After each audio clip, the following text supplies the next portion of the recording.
เร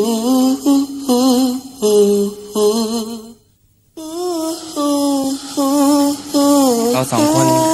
ยังเป็นเพื่อนกันใช่ไหม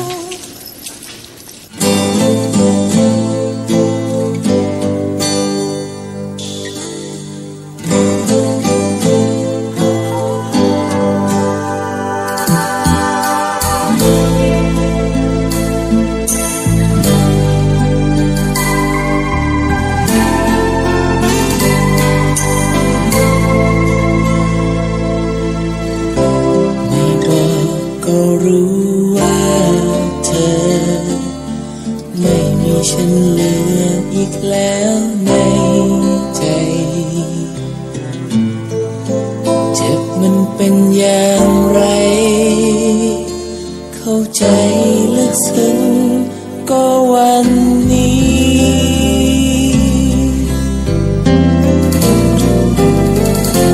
อยากจะบอกเธอว่ารัก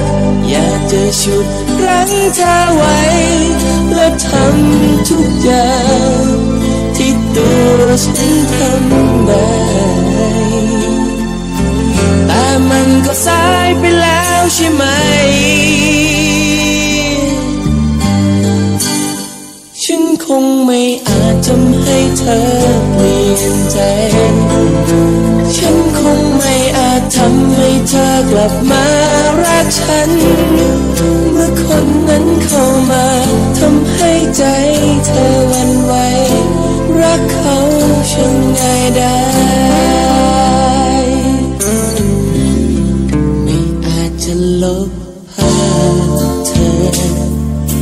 จากความทรงจำที่ฝังในใจอยากหยุดเวลาไว้ไม่อยากให้เธอต้องเจอเขา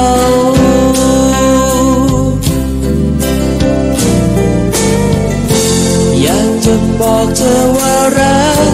อยากจะฉุดรั้งเธอไว้และทำทุกอย่า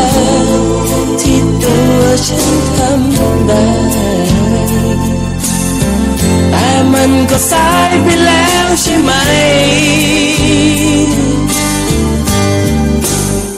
ฉันคงไม่อาจทำให้เธอเปลี่ยนใจ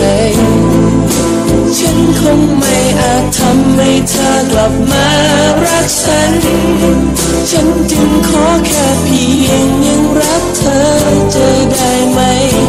นะเธอจะได้ไหม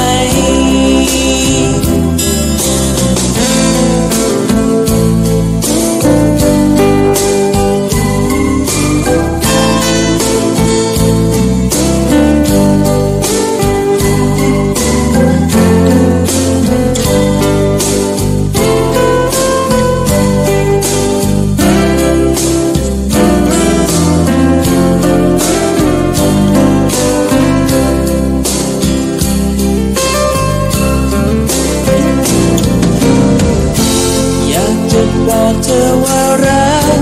อยากจะฉุดรั้งเธอไว้และทำทุกอย่างที่ตัวฉันทำได้แต่มันก็สายไปแล้วใช่ไหมพอเหอะเจมส์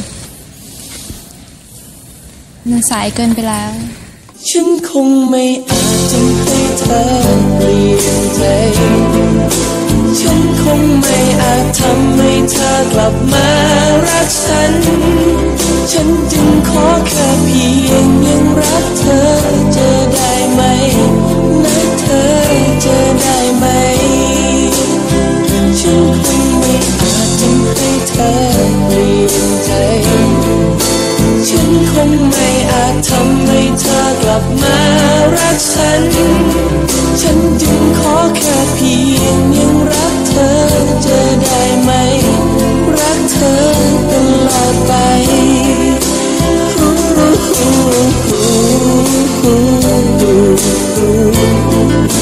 ฉันคงไม่อาจทำให้เธอกลับมารักฉันฉันจึงขอแค่เพียงยังรักเธอจะได้ไหมนะ นคงไม่อาจทำให้เธอเปลี่ยนใจฉันคงไม่อาจทำให้เธอกลับมา